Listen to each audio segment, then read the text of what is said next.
16 MPO, आप रोज़ ये बात सुनते हैं। ये MPO क्या है? ये मेंटेनेंस ऑफ पब्लिक ऑर्डर है। पब्लिक ऑर्डर जो है वो लिटरल सेंस में ये है कि stability and peace in community, और जो बिहेवियर है लोगों का, जो सिटीजन्स का, उनको कंट्रोल किया जाता है कि वो रैशनल मैनर में बिहेव करें। तो that is what which is called public order. आप पब्लिक ऑर्डर को ये भी कह सकते हैं कि जहाँ पे एब्सेंस ऑफ फियर हो अमंग अदर्स, दूसरे जो आपके सोसाइटी के को सिटीजन्स हैं, उनमें जो है वो फियर नहीं होना चाहिए आपके किसी भी एक्ट का। अब ये जो मेंटेनेंस ऑफ पब्लिक ऑर्डर है, it carries a history. History की बात करते हुए हम सबसे पहले इसको रोवल्ट एक्ट की तरफ जाते हैं कि रोवल्ट एक्ट वो एक्ट था जिससे इंस्पायर होके ये मेंटेनेंस ऑफ पब्लिक ऑर्डर 1960 जो है, ये इसकी इनेक्टमेंट हुई। अब रोवल्ट एक्ट के बारे में बात करते हुए जब हम बात करेंगे तो आपके जहन में ये बात आएगी कि वो जो फेमस बल्कि नटोरियस जो है वो जलियांवाला बाग मैसेकर था, जिसमें इनडिस्क्रिमिनेट किलिंग्स हुई थी, कत्ल हुए थे बहुत सारे लोग at the asking of general Dyer. वो क्यों हुए थे? तब प्री पार्टीशन डेज में गांधी जी और मोहम्मद अली जिन्ना उस मूवमेंट का जो है वो स्पीयर हेड थे, वो देख रहे थे उस मूवमेंट को। तो उसमें दो लोग, एक सैफुद्दीन और एक सत्यापाल, दो लोग जो हैं उनको इलीगली डिटेन कर लिया गया, और उस डिटेंशन को जो है वो प्रोटेक्शन दी गई बाय रोवल्ट एक्ट। एक तो उसकी मूवमेंट की वजह ये थी, पीसफुल डेमोन्स्ट्रेशन थी, लोग इकट्ठे हुए, जनरल रेजिनाल्ड डायर ने ऑर्डर किया, तो इनडिस्क्रिमिनेट शूटिंग में बहुत से लोग, 300 से ज़्यादा लोग जो हैं वो उनकी मौत वाक़या हो गई, जो आज भी वो उसको as a black day India में मनाया जाता है। अब ये रोवल्ट एक्ट जो है, इसकी बुनियादी वजह ये थी कि ये आउटकम था, ये पैदावार थी उसकी ब्रिटिश कॉलोनियल सिस्टम की, जिसमें मूवमेंट्स को रिप्रेस करने के लिए, उनको रोकने के लिए ये कानून बनाया गया। ये गवर्नमेंट के पास वाइड पावर्स थी to suppress the revolutionary movements. ये फोटोग्राफ्स आपको बता रहे होंगे, ये जिसको बुचर ऑफ अमृतसर जो है वो जनरल रेजिनाल्ड डायर जो है, जिसके कहने पे उस डेमोन्स्ट्रेशन को रिमूव करने के लिए इनडिस्क्रिमिनेट फायरिंग से शूटिंग की गई, जिससे बहुत सारे लोग जो हैं वो मारे गए। अब पब्लिक ऑर्डर, जैसे मैंने पहले कहा कि पब्लिक ऑर्डर है, ये आपको ओल्डन सिविलाइजेशंस में भी मिलेगा कि लोगों को कंट्रोल करना थ्रू अ मैनर के कोई वे दे दिया जाए, कोई रास्ता दे दिया जाए, कोई कानून दे दिया जाए। अब ये वो वाहिद इनेक्टमेंट है, इसके साथ कुछ और भी हैं, अभी हम डिस्कस करते हैं कि ऐसी इनेक्टमेंट्स जिसमें विदाउट ट्रायल आप लोगों को डिटेन कर सकते हैं, और इन सम केसेस आप से वो ये भी नहीं पूछ सकते कि फॉर व्हाट रीज़न उनको जो है वो डिटेन किया गया है, उनको गिरफ्तार किया गया है, विदाउट ट्रायल आप देख सकते हैं। इसकी मिसाल आप सेक्शन 124A सेडिशन जो है पाकिस्तान पीनल कोड में, कि आप रिबेलियन को, बगावत को कंट्रोल करने के लिए आपने एक वो सेक्शन बनाया हुआ है, जिसके तहत महात्मा गांधी को भी गिरफ्तार किया गया, जिसके तहत अभी रिसेंटली फवाद चौधरी साहब जो हमारे फेडरल मिनिस्टर थे, उनको भी गिरफ्तार किया गया। तो ऐसे एक्ट्स को ब्लैक लॉ जो है वो कहा गया है कि ये एक्ट्स जो है ये फ्रीडम ऑफ स्पीच जो है उसको, उस राइट को, उस जो है वो फंडामेंटल राइट है, उसको ये कर्टेल करते हैं, उसको रोकते हैं। दो इसमें कुछ चेंजेस की गई, ये मेंटेनेंस ऑफ पब्लिक ऑर्डर में टाइम एंड अगेन इसमें तब्दीलियाँ की गई। अब वो ये कहते हैं कि अब उनको वो राइट ऑफ हियरिंग दिया गया है थ्रू रिप्रेजेंटेशन या कुछ ऐसी चीज़ें, उनको वजह बताई जाएगी कि why they have been detained, उनको क्यों गिरफ्तार किया गया है। तो वो रिव्यू बोर्ड का कॉन्सेप्ट भी हम आगे डिस्कस करेंगे। इसकी प्रियम्बल की तरफ चलते हैं। पहले तो ये जो एक्ट है, जब हम शार्ट टाइटल पढ़ेंगे तो इसका ये जो ओवरऑल ऊपर हम देख रहे हैं, ये इसका लॉन्ग टाइटल कहलाएगा। इसमें ओवरऑल इसका ऑब्जेक्ट, इसका मकसद, इनेक्टमेंट क्यों की गई, ये चीज़ें हमने पहले भी डिस्कस की हैं कि ये पैदावार तो ये रोवल्ट एक्ट 1919 की है, जो ब्रिटिश कॉलोनियल सिस्टम को जो है उसकी एक्सटेंशन के लिए, उसको स्ट्रेंथन करने के लिए, ये चीज़ें सप्रेस करने के लिए, और रिप्रेसिव लॉ है उस सेंस। ये कहता है enact an ordinance to amend and consolidate. To amend and consolidate से मुराद ये है कि तब्दीलियां करके अपडेट कर दिया जाता है, ताकि जो मौजूदा सूरत हाल है उसको कोप विद किया जाएगा। अमेंड एंड कंसोलिडेट, तब्दीली करके कंसोलिडेट कर दिया जाएगा, उसको इन कॉन्सोनेंस विद लेटेस्ट जो इनेक्टमेंट है वो कर दिया जाएगा और अपडेट कर दिया जाएगा। The law relating to preventive detention and control of persons and publications. Keep in mind कि detention plus publications, certain publications जो है वो गवर्नमेंट जो है वो कहती है कि इनकी लीफलेट की सूरत में, पेपर्स की सूरत में, एसेज की सूरत में, या रिटन वर्ड्स की सूरत में उसकी पब्लिकेशन नहीं होनी चाहिए। ये इसका डुअल मकसद है। Control of persons and publications connected with the maintenance of public order in Punjab. Government ये कहती है कि ये इनकी पब्लिकेशंस जो हैं ये detrimental to public interest and safety है। रीज़न वो ये देंगे, लॉजिक वो ये देंगे कि हम फलां बंदे को डिटेन कर रहे हैं तो इस मकसद के लिए कर रहे हैं कि उसकी वजह से पब्लिक सेफ्टी जो है इट इज़ इन डेंजर। या अगर इन पब्लिकेशंस को आप नहीं, गवर्नमेंट कहती है कि हम रोकेंगे, तो ये प्रोवोकेशन क्रिएट करेगी, ये इंसाइटमेंट क्रिएट करेगी, ये जो लोगों को है ये उनके इमोशंस को उभारेगी कि वो एंटी स्टेट एक्टिविटीज़ में इन्वॉल्व हो जाएं। प्रियम्बल ये कहती है whereas it is expedient to amend and consolidate the law providing for preventive detention and control of person. ये प्रिवेंटिव डिटेंशन ये है कि आप फ्यूचर जो चीज़ें हैं उनको प्रिवेंट करने के लिए किसी बंदे को डिटेन कर लेते हैं। And control of persons and publications for reasons connected with public safety. अब 2014 SCMR पेज 1532 ये एक जजमेंट है जो ये कहती है कि जहां पे पब्लिक सेफ्टी, पब्लिक इंटरेस्ट जो है ये पब्लिक एट लार्ज सारे लोगों के लिए नहीं होगा, तो तब तक ये एक्ट जो है, ये इसका कोई भी जो प्रोविजन है वो इंडिविजुअल के अगेंस्ट जो है वो लागू नहीं होगी। ये जजमेंट आप ज़रूर पढ़िएगा।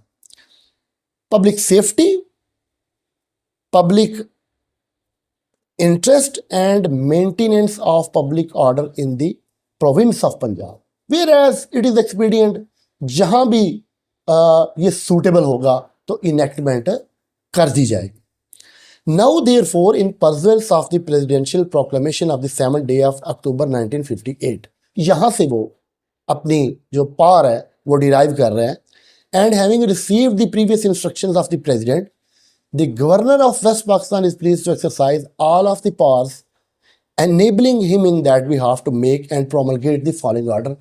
Article 128 of Constitution आपके माइंड में होगा कि जब असेंबली इन सेशन नहीं होगी तो गवर्नर जो है while obtaining sanction and sanction from the president जो है he will be empowered to give an ordinance। इसको बाद में वो एसेंट मिल जाएगी पंजाब अपना सूबाई असम्बली की। वेस्ट पाकिस्तान जो है ये तो अब पूरे पाकिस्तान को वेस्ट पाकिस्तान कहते हैं, इसके आगे फर्दर जो है वो प्रोविंसेस हैं। शार्ट टाइटल एंड एक्सटेंट हमने देखा ऊपर ऑब्जेक्ट में, प्रीएम्बल में, वो उसका टाइटल जो है वो लॉन्ग टाइटल कहलाएगा, शार्ट टाइटल। इसको हम मेंटेनेंस ऑफ पब्लिक ऑर्डर 1960 कहेंगे। It extends to whole of the Punjab. Definition में ये जो सबसे पहली डेफिनेशन है that is very very important. ये बोर्ड है जो सेक्शन 3 के तहत रिव्यू बोर्ड जो है वो बनेगा।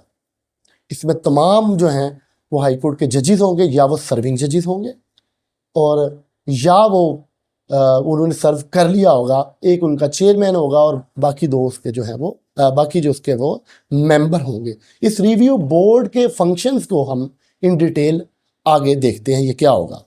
कोड, क्रिमिनल प्रोसीजर कोड होगा। डिप्टी कमिश्नर वही होगा जो पब्लिक सिविल एडमिनिस्ट्रेशन एक्ट 2017 के तहत जिसको कहा जाएगा गवर्नमेंट ऑफ पंजाब होगी। सेंसिटिव पब्लिक प्लेस, अब इसमें कुछ तब्दीलियां जो हैं वो 2022 में भी की गई, लेकिन वो चूंकि एक ऑर्डिनेंस था और उसकी फॉर्मल अप्रूवल नहीं हुई, तो वो जो है अप्रैल 2022 में वो ख़त्म हो गया। कुछ चीज़ें आपके ज़हन में होनी चाहिए कि जो with the passage of time इस इनेक्टमेंट में जब प्रोविंशियल असेंबली की इसको एसेंट मिल जाएगी और ये बाकायदा एक्ट बन जाएगा, जैसे 2017 में बना, जैसे 2015 में इसमें चेंजेस की गई, 2009 में चेंजेस की गई, तो ये सारी चीज़ें प्रोटेक्शन देती हैं कि ये जो डिक्लेरेशन 1958 का है वो प्रोक्लेमेशन है। प्रोक्लेमेशन जो है जिसके तहत प्रेसिडेंट ने गवर्नर को एम्पावर किया कि वो ऑर्डिनेंस दे दे, तो ये ऑर्डिनेंस जो है that is holding field.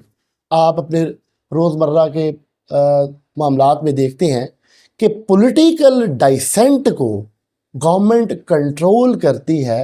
डाइसेंट means कि आपके सियासी खरीफ जो हैं उनको साइलेंस करने के लिए, उनकी आवाज़ को दबाने के लिए, रिप्रेस करने के लिए गवर्नमेंट्स जो हैं ये कानून यूज़ करती हैं।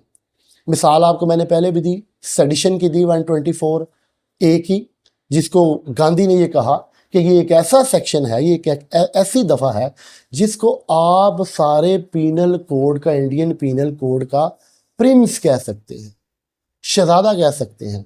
और हम जो सियासी लोग हैं, जो सियासी वर्कर्स हैं, अगर हमारे अगेंस्ट ये 124A यूज़ हो रहा है तो हम इसको एज ए मेडल लेते हैं कि हमने जो है फंडामेंटल राइट्स की बात की है।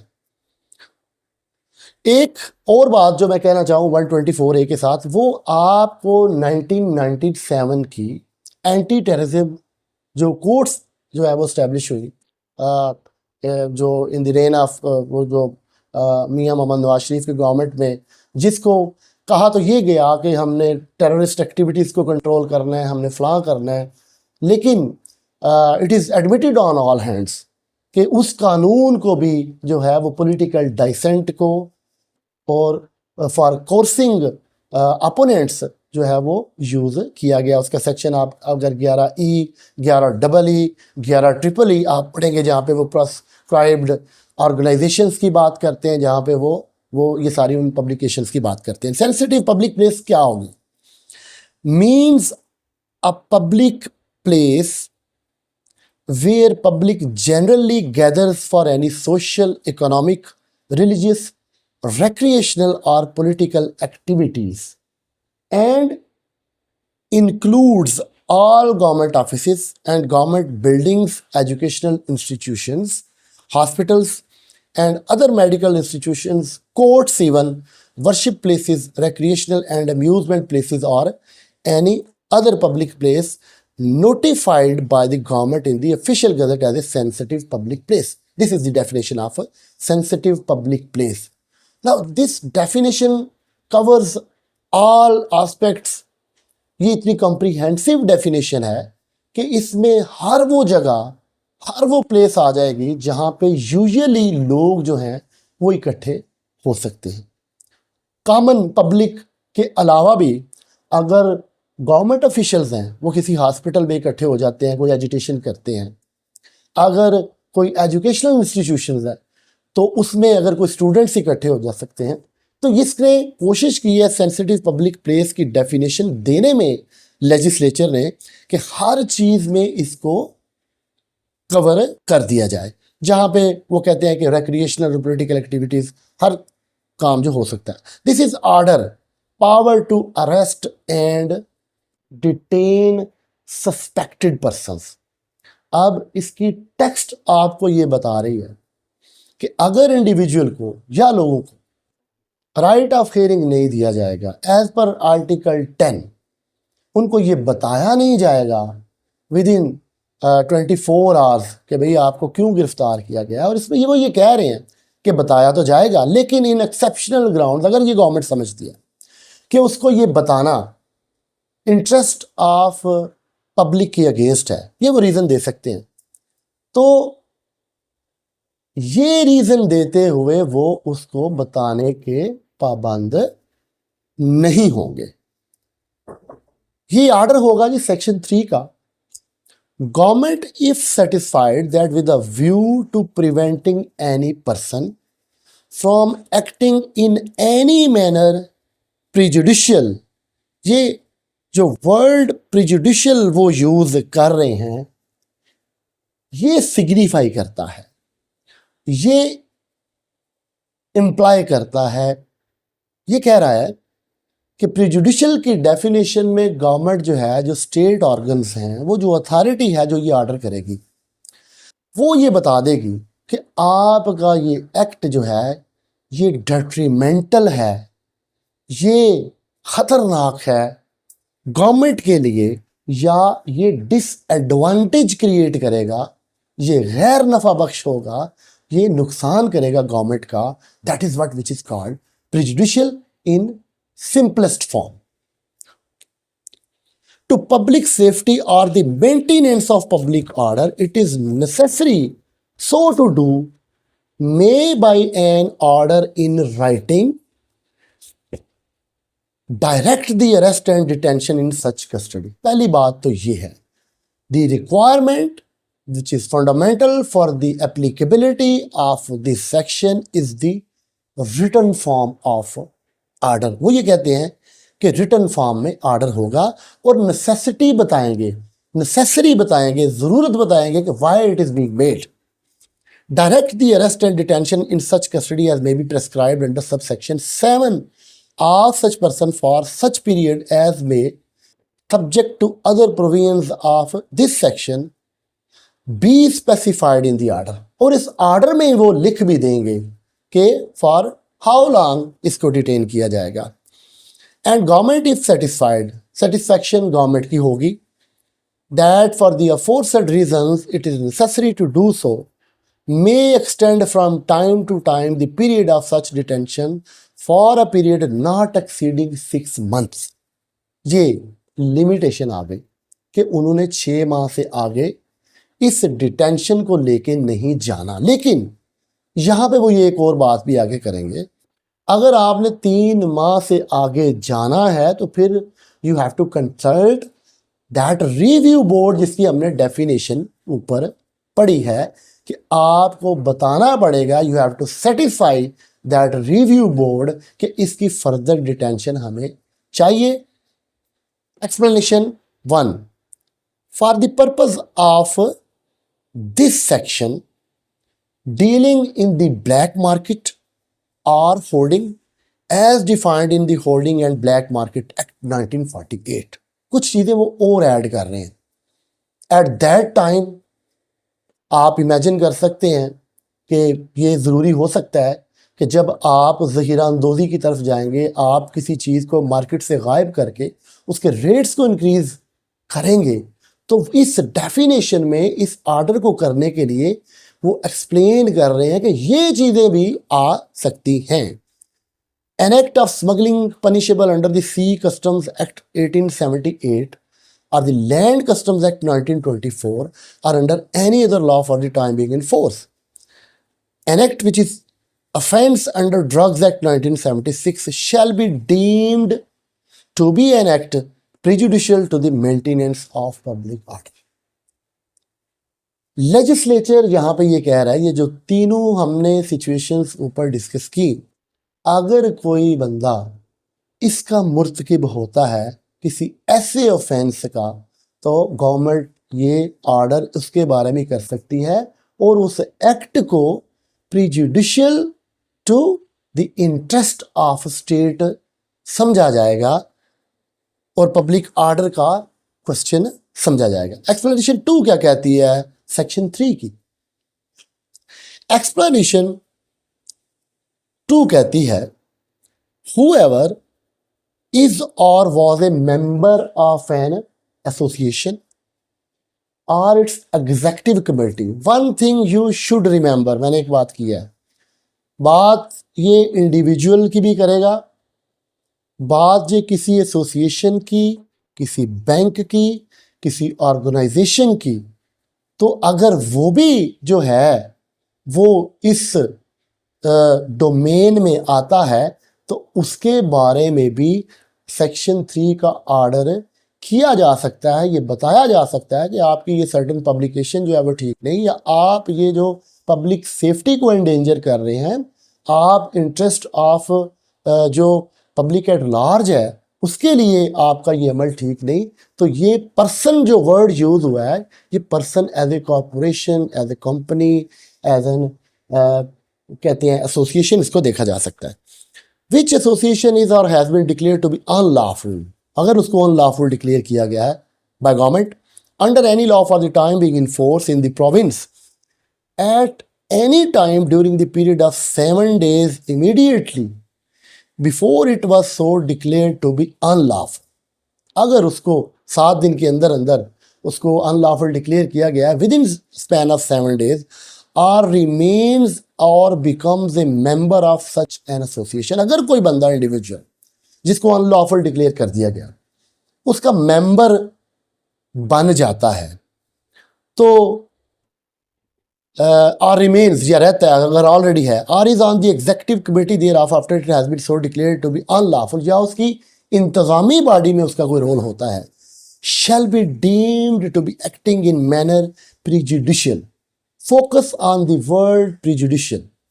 This is the reason which जो लेजिस्लेचर ने ये दी है कि इसको कवर करने के लिए वो सिंपल सी बात कर रहे हैं। जैसे आप ये कहते हैं ये भी राइट ऑफ एक्यूज्ड है, वो भी राइट ऑफ एक्यूज्ड है, जैसे ज़ाब्ता फौजदारी बढ़ा पड़ा है उसके राइट से, तो जब ये for the applicability of maintenance of public order government एक रीज़न दे देगी, आपका ये अमल ये prejudicial to the interest of state है, prejudicial to the interest of public at large है, वो रीज़न दे देंगे, रीज़न दे के वो अपना काम कर लेंगे।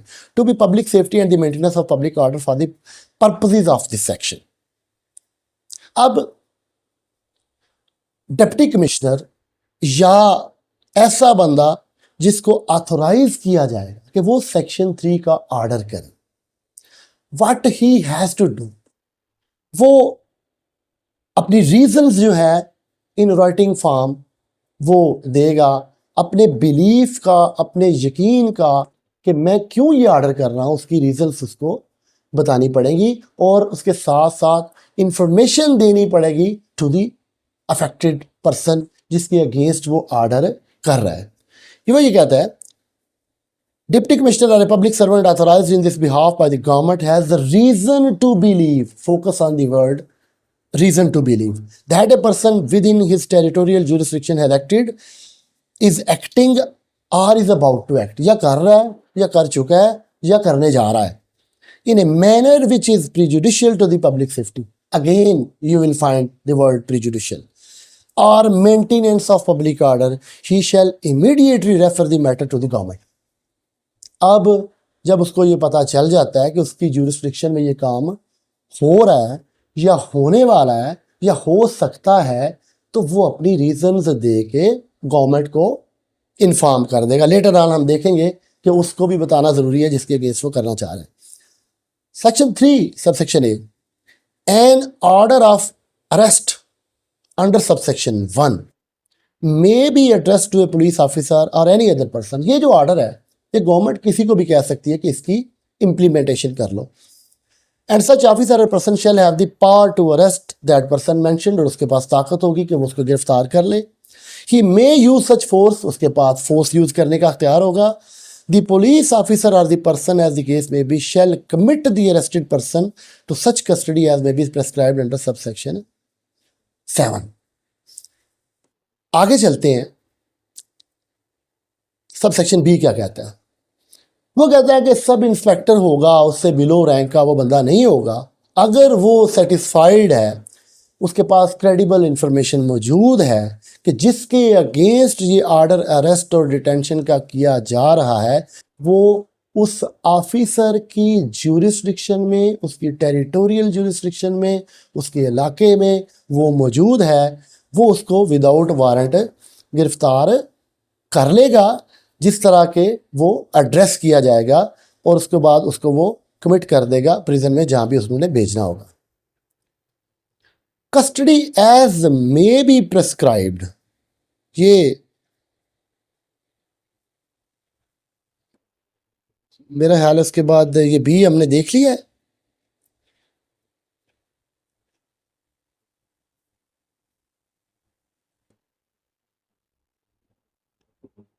एक सेकंड, सॉरी, ये सब सेक्शन 4 की तरफ हम आ जाते हैं।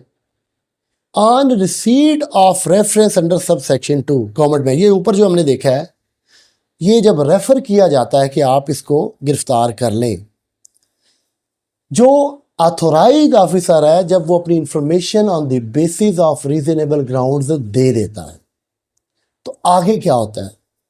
ऐसे रेफरेंस को देखते हुए गवर्नमेंट क्या कर सकती है? गवर्नमेंट उस रेफरेंस को रिजेक्ट कर सकती है कि भी ज़रूरत नहीं है इसकी डिटेंशन की, इसको गिरफ्तार करने, या make an order of arrest and detention in terms of sub section 1, या उसको गिरफ्तार कर लेगी। सब सेक्शन 5 ये कहता है no person shall be detained under this section for a period exceeding 3 months, जो मैंने पहले बात की, अगर उसको बढ़ाना तो रिव्यू बोर्ड की तरफ जाएगा, unless the board before the expiry of the period of 3 months, जो उस इनिशियल ऑर्डर जो 3 month का है उसके ख़त्म होने से पहले पहले has reviewed his case and reported that there is in its opinion sufficient cause for such detention, कि वो इनिशियल पीरियड के ख़त्म होने से पहले पहले रिव्यू बोर्ड जो है वो अपनी ओपिनियन दे देगा कि हमारे पास भाई सफिशेंट रीज़न है और इसकी डिटेंशन को, पीरियड को आगे ले जाना चाहिए। 5A, if the detention of a person is required for more than 3 months, the government shall as early as possible but not later than 2 weeks before the expiry of such period request the Chief Justice of the Lahore High Court to appoint a board। ये वही appointment of board है जो आपने definition में, board की definition में देखागा। This is the way to appoint review board कि government chief justice of Lahore high court को ये कहेगी कि आप अपना रिव्यू बोर्ड जो है वो कॉन्स्टिट्यूट कर लें। अब बोर्ड में एक चेयरमैन होगा और 2 उसके मेंबर होंगे और ये तीनों हाई कोर्ट के जज या सर्विंग होंगे या सर्व कर चुके होंगे। 5C में कहता है if the government is of the opinion that a person shall be detained for a period exceeding 3 months, the government shell immediately after the appointment of the board refer the case, वो review board में case जो है वो government को भेज देंगे। 5D, the board शैल, अब board का काम क्या है? कॉन्स्टिट्यूशन आपने उसकी देख ली कि बोर्ड किस तरह कॉन्स्टिट्यूट होगा, कौन कौन उसमें लोग होंगे। अब हम उसके फंक्शंस जो हैं वो देख रहे हैं। ये क्वेश्चन आपको आ सकता है, how it is constituted, who will constitute it, what are the functions of review board. The board shall after considering the material placed before it affording the detained person, ये वो अपॉर्चुनिटी है जो उस बंदे को जिसको डिटेन किया गया है, that is in line with article 10 and that is made after amendments in maintenance of public order. जब लोगों ने इसको क्रिटिसाइज किया, इस इनेक्टमेंट को टाइम एंड अगेन किया, पॉलिटिकल पार्टीज ने किया, तो उन्होंने कहा कि कुछ ना कुछ राइट आप इन लोगों को दे दें, taking into account the representation, otherwise ये रॉवल्ट एक्ट 1919 ही रहना था, और any other document submitted by the person and calling for such further information required from the government submit its report before the expiry of such period. ये that is proper procedure. क्या करेंगे? Opportunity देंगे उसको बोलेंगे भाई अगर आप कोई रिप्रेजेंटेशन देना चाहते हैं, जैसे आपने बार बार एक वर्ड प्रिजुडिशियल देखा, अब आप इसकी टेक्स्ट में एक वर्ड देखेंगे रिप्रेजेंटेशन। ये रिप्रेजेंटेशन जो क्या है, ये रिप्रेजेंटेशन एक फॉर्मल रिक्वेस्ट है टू गवर्नमेंट, टू अथॉरिटी, जिसमें जो डिटेन्ड पर्सन है या जिसके अगेंस्ट ऑर्डर हुआ है, किसी पब्लिकेशंस के लिए ऑर्डर हुआ है, किसी वो जो प्रिंटिंग प्रेस का मालिक है उसके अगेंस्ट ऑर्डर हुआ है, किसी अखबार के मालिक के अगेंस्ट ऑर्डर हुआ है या उस बंदे के अगेंस्ट ऑर्डर हुआ है जिससे गवर्नमेंट ये कह रही है कि आप जो पब्लिक इंटरेस्ट को एंडेंजर कर रहे हैं, तो वो उसको राइट ऑफ हियरिंग जो है वो यही है कि उसको रिप्रेजेंटेशन का मौका दिया जाए।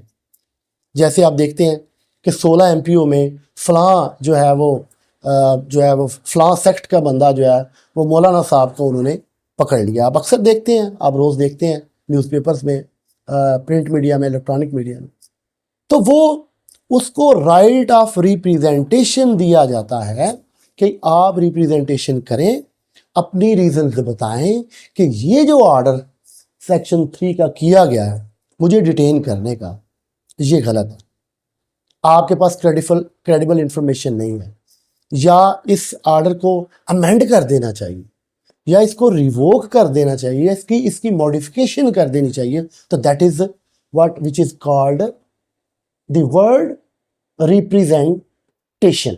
ये वो रिप्रेजेंटेशन होगी।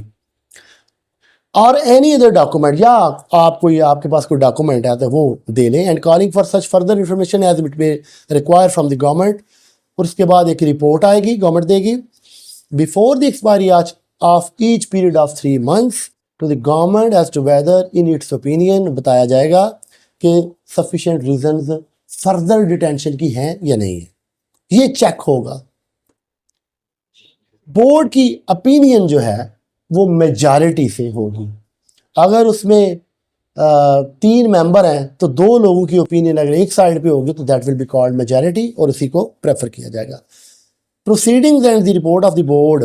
अब वो ये एक और बात कर रहे हैं, जो प्रोसीडिंग्स होंगी उस बोर्ड की, कि उन्होंने कैसे इंफॉर्मेशन गैदर की, क्या रिप्रेजेंटेशन थी, क्या उन्होंने वो डॉक्यूमेंट्स लिए, क्या क्या किया, दैट विल बी कॉन्फिडेंशियल, इसको पब्लिक नहीं किया जाएगा। लेकिन वो जो उसकी ओपिनियन होगी वो उसको एक्सप्रेस कर दिया जाएगा। आप टेक्स्ट देख लें, ये क्या कह रहा है, proceedings and the report of the board except the part of the report in which the opinion of the board is expressed shall be confidential. If the board reports that there is in its opinion no sufficient cause for further detention, तो government को ये कह दिया जाएगा कि आप ये order, the word रिसिंड लिखा होगा, इसको आप ख़त्म कर दें, ये जो आपका इनिशियल पीरियड है उसके एक्सपायरी के बाद। 5H, if the board reports that there is in its opinion, उसके पास sufficient cause है कि उसको कंटिन्यू रखना जो है वो ज़रूरी है, तो वो कर सकती है। If the board, ये सारी चीज़ें रिव्यू बोर्ड के बारे में हम पढ़ रहे हैं। If the board reports that there is sufficient cause for the further detention of the detained person, the board shall determine the place of detention of the person and fix a reasonable subsistence. अब अगर board ये समझता है कि उसको sufficient उसके पास काज है, reasons हैं उसको फर्दर डिटेंशन करनी है, तो बोर्ड क्या करेगा? सबसे पहले जिसको डिटेन किया जाएगा उसका जो कनेक्टिविटी है वो उसकी फैमिली मेंबर्स के साथ ख़त्म हो जाएगी, हो सकती है। तो आप एक प्रॉपर प्लेस बोर्ड जो है वो मुकर्रर करेगा कि इस बंदे को फलां जगह पे आप रख लें, और उसके अलावा उसके फैमिली मेंबर्स जो डिपेंडेंट्स हैं उनके लिए वो सब्सिस्टेंस अलाउंस जो है वो मुकर्रर कर देंगे। सबसेक्शन 6 ये कहता है, if a detention order of a person is made under this section the authority making the order. Authority जो ऑर्डर कर रही है वो क्या करेगी? सबसे पहला उसका काम होगा shall within 15 days of the detention of the person, 15 दिन के अंदर अंदर उस बंदे को ये बता दिया जाएगा कि what are the grounds against you available for the government on which the order has been made and shall afford the person the earliest opportunity to making a representation। ये देख लें रिप्रेजेंटेशन फिर आ गई कि ये रिप्रेजेंटेशन कर ले। अगर 16 MPO के तहत किसी को पकड़ा है तो वो कहेंगे जी होम डिपार्टमेंट को, सेक्रेटरी को आप रिप्रेजेंटेशन कर लें। अगर नहीं है तो फिर आप रिट ज्यूरिसडिक्शन में जा सकते हैं। कि अमूमन ये होता है जब गवर्नमेंट विक्टिमाइज करती है तो रिवेंजफुल हो जाती है या पॉलिटिकल जो डाइसेंट है उसको कंट्रोल करने के लिए, तो फिर गवर्नमेंट अमूमन आपको वो रिक्विजिट्स डॉक्यूमेंट्स नहीं देगी, तो फिर आपके लिए रिट ज्यूरिसडिक्शन जो है वो अप्रोप्रिएट रेमेडी हो सकती है। May refuse to disclose facts to the detained person, उसको ये कहा जा सकता है भाई हम आपको बताने के पाबंद नहीं हैं, और रीज़न क्या दी जाएगी कि आपको बताना, ये डिस्क्लोजर जो है ये पब्लिक इंटरेस्ट के या स्टेट इंटरेस्ट के अगेंस्ट हो सकता है। उसको तमाम डॉक्यूमेंट्स जो हैं shall furnish to the board all documents relevant to the case under unless a certificate signed by the secretary to the government home department to the effect that it is not in the public interest to furnish. Documents भी नहीं दिए जाएंगे जैसे मैंने पहले कहा। For this particular reason लोगों को आर्टिकल 199 कॉन्स्टिट्यूशन के तहत जो है वो ऊपर जाना पड़ता है कि वो बता देते हैं कि भाई आपको डॉक्यूमेंट्स देना भी ज़रूरी नहीं है। Where a representation is made to government under sub section 6, अब गवर्नमेंट को रिप्रेजेंटेशन जो है वो कर दी गई है। गवर्नमेंट में on consideration of the representation and giving person detained an opportunity of being heard modify confirm और रिसिंड द ऑर्डर। ये 3 चीज़ें गवर्नमेंट कर सकती है। अगर गवर्नमेंट ये समझती है कि इस रिप्रेजेंटेशन में जान है, it is backed by valid reasons जो इसने बताया है, तो गवर्नमेंट उसको ख़त्म भी कर सकती है। लेकिन अगर ये समझती है कि इसमें कोई स्ट्रेंथ नहीं है तो गवर्नमेंट इसको कंफर्म कर देगी। So long as there is in force in respect of any person and under this section directing that he be detained, he shall be liable to be detained such custody under such condition as to the maintenance, discipline and punishment for offences and breaches of discipline as government may from time to time prescribed by general or special order। वो ये कह रहे हैं कि जो discipline उस detainee के लिए मुकर्रर किया जाएगा या उस आर्डर की इम्प्लीमेंटेशन के लिए for maintenance of public order जो गवर्नमेंट ये समझेगी वो कंडीशंस जो हैं उनको इम्पोज किया जा सकता है। सबसेक्शन 8, अगर गवर्नमेंट या डिप्टी कमिश्नर ये समझता है कि जिसके बारे में, जिसकी अरेस्ट और डिटेंशन के बारे में ऑर्डर किया गया है वो भाग गया है या वो कंसील कर रहा है अपनी आइडेंटिटी को, वो इधर उधर हो गया है, तो फिर वो क्या करेंगे? और वो ऑर्डर जो किया गया है वो एग्जीक्यूट नहीं हो सकता। वो उसकी एक कॉपी जो है उसको मजिस्ट्रेट फर्स्ट क्लास को, जिसकी ज्यूरिसडिक्शन होगी, उसको भेज देंगे कि इसकी जो प्रॉपर्टी है आप उसको अटैच कर लें, 87 की कार्रवाई करें, आप इसका प्रोक्लेमेशन करें, इसका इश्तहार कर दें, इसको इश्तहारी कर दें, इसकी प्रॉपर्टी को सीज कर लें और इसकी प्रॉपर्टी को इवन ऑक्शन कर दें। वो उसका मकसद क्या होगा कि जब वो मजिस्ट्रेट को भेजेंगे तो उसके पीछे मकसद ये होगा कि या तो वो एब्सकॉन्ड कर गया है, वो भाग गया, या उसने अपनी आइडेंटिटी जो है वो छुपा ली है। उसको कोर्स किया जाएगा, उसको प्रेशराइज किया जाएगा थ्रू दिस मैनर कि भाई आप जो हैं कि इस मजिस्ट्रेट साहब आप इसकी प्रॉपर्टी के अगेंस्ट चलें, कोर्सिव मेजर्स लें, तो उसको सामने लेके आए। This will be the reason for doing it. एक और बात वो करते हैं, वो कहते हैं एक order through notification official gazette में उस पर्सन को ये कह देंगे कि आप इस जगह पे, इस वक्त पे, इस टाइम पे आपने आना है क्योंकि आपके अगेंस्ट ये ऑर्डर किया गया है। और अगर वो बंदा उस डायरेक्शन को कंप्लाई विद नहीं करता तो या तो उसको ये बताना होगा कि भाई ऑर्डर तो मुझे कन्वे हो गया है, communication is complete in its entirety, complete है, लेकिन I was unable to appear before you, मैं पहुंच नहीं सकता था, मेरे सर्कमस्टांसिस ऐसे थे कि मैं पहुंच नहीं सकता था, इसके लिए उसको रीजंस देनी होंगी। Within the period specified in the order, inform the officer concerned of the reasons which rendered compliance therewith impossible and of his whereabouts. अपने नहीं बता सकता मैं किधर था. Taken all possible steps to give such information. Be punishable with imprisonment for a term which may extend to 3 years. अगर वो नहीं बता पाता तो उसको ये सजा दी जा सकती है कि for non-compliance of the order which has been made under section 3 जो हमने पीछे पढ़ा है.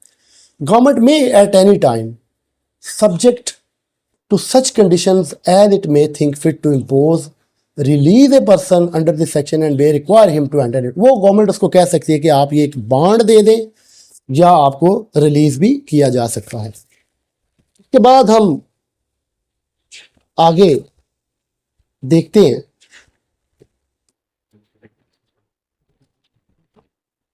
10A क्या कहता है. 10A Deputy Commissioner or a public servant authorized under subsection 2 may summon and interrogate, cause the summoning and interrogation of a person including a person arrested or detained under this section. जिसको आप detain करते हैं उसको आप पूछ भी सकते हैं, उसकी समनिंग कर सकते हैं, कोई गवाह आपने लिखना है वो लिख सकते हैं, इंटरोगेशन कर सकते हैं. और detain under this section if in his opinion such information which may enable the more effective pass of under this ordinance whether in respect of the person interrogated or any other person. से ये पूछा जा सकता है क्या और लोग भी हैं जो न्यूजेंस काज कर सकते हैं, ये पब्लिक इंटरेस्ट के अगेंस्ट जा सकते हैं, या कोई असेंबलिंग कर सकते हैं, इकट्ठे होके जो है वो अनलॉफुल असेंबली बना सकते हैं, या कुछ ऐसे लोग मौजूद हैं जो detrimental to the interest of overall state जो है वो जो काम कर सकते हैं. तो ये सारी चीज़ें उससे पूछी जा सकती है, क्वेश्चनिंग की जा सकती है. Limitation of duration of detention of a person and mandatory submission of the case of a detained person to the board under this section. अब इसी सेक्शन 3 का सब सेक्शन 11 ये कह रहा है कि limitation of duration of detention of a person क्या होगी. And mandatory submission of the case of detained person to board under this section shall not apply. वहां पे ये एप्लीकेबल नहीं होगा in case of a person who for the time being is an alien enemy. अब वो ये कह रहे हैं कि दुश्मन, किसी दूसरे मुल्क का दुश्मन जो है वो इंडिविजुअल है, उसके अगेंस्ट ये ऑर्डर हुआ है. तो ये बोर्ड वाले जो सारा प्रोसेस है ये उसके लिए ज़रूरी नहीं है. उसको बोर्ड में भेजना, उसको बताना ज़रूरी नहीं है. उसको जितना चाहे गवर्नमेंट जो है in the interest of state जो है उसको डिटेन किया जा सकता है. उसको राइट ऑफ रिप्रेजेंटेशन देना जो भी है वो भी ज़रूरी नहीं है. ये सारे प्रोसेस से गुजारना, ये जो फंक्शंस हमने अपनी जो रिव्यू बोर्ड के देखे हैं इसमें से गुजारना एलियन एनिमी जो है उसके लिए ज़रूरी नहीं है. ये हम अपने सब्जेक्ट को, अपने शहरी को हम राइट देंगे. This is what which is sub section 11 is saying. Section 4 parts of photography बहुत सिंपल है. वो कहते हैं कि वो उसकी तस्वीर ली जाएंगी या उसका फॉर कलेक्शन ऑफ डाटा, उसके फिंगरप्रिंट्स, उसके थंब इंप्रेशन जिसके अगेंस्ट ऑर्डर हुआ है, वो जो अथॉरिटी जो ऑर्डर कर रही है वो ये कर सकती है. That is in simple form. उसके स्पेसिमन ले लेंगे हैंड राइटिंग के, उसके सिग्नेचर ले लेंगे फॉर फ्यूचर जो है एस्पेक्ट्स के लिए, कि फ्यूचर में अगर कोई ऐसी चीज़ होती है तो रिकॉर्ड जो है वो बन जाएगा. If any person contravenes any order made under this section he shall be punished with imprisonment of a term which may. अगर इस सेक्शन का कंट्रोवेंशन होती है या इसकी कंप्लायंस नहीं होती इस ऑर्डर की, तो 6 माह सजा या फाइन होगा या बोथ हो सकता है। Power to control suspected persons, उनको कंट्रोल करने के लिए जो सस्पेक्टेड हैं, क्या पास जो एक्सरसाइज करेगी ये executive authority, government. Government or the deputy commissioner if satisfied with respect to any particular person that with a view to preventing him from acting in any manner, again आप देखेंगे prejudicial